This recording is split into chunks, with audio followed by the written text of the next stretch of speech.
जय जगन्नाथ शुभ सकाळ आपण मानकर दिनटी शुभमय हेउ मंगलमय हेउ मु देवाशीष पाढ़ी आपण मानको आमर Shri Gopal Krishna astrological YouTube channel को स्वागत जनाउछि। आज विशेष तथ्य उपस्थापन हेउछि जून 2025 मिथुन राशि जन्मित व्यक्ति विशेष मानकर मासिक राशिफल।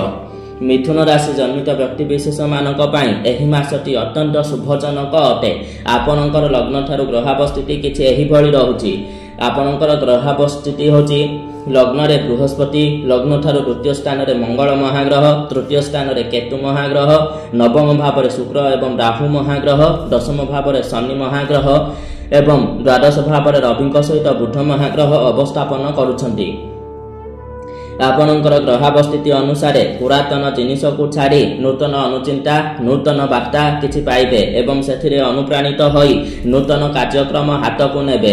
नूतन कार्य रे सफलता मध्य पाइबे। जनसमाज रे ज्ञानी गुणी मेधावी तथा जने सुदक्ष प्रतिभावान व्यक्तित्व हिसाब रे समस्तंकर दृष्टिर केंद्रबिंदु पालटिबे।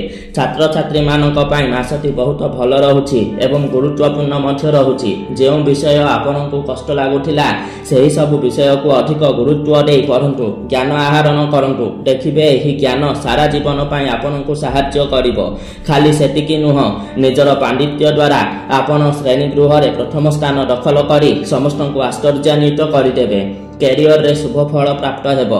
वाणिज्य व्यवसाय क्षेत्र रे आशा थारु अधिक शुभ फल प्राप्त हेबो। एहा सहित सो परिवार विदेश भ्रमण रे जाई अति खुशी रे समय बिताइबार सुजोग पाइबे। निसंतान दंपति माने ज्ञानी गुणी मेधावी संतान संततिंकर जनक जननी हेबार सुजोग पाइबे।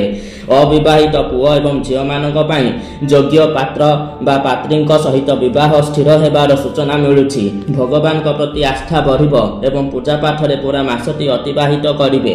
कौनसी धार्मिक अनुष्ठान रे सक्रिय भाव रे अंश ग्रहण करि पारंती। कर्महीन युवक युवती माने योग्यता अनुसार कर्म नियुक्ति पाइबे।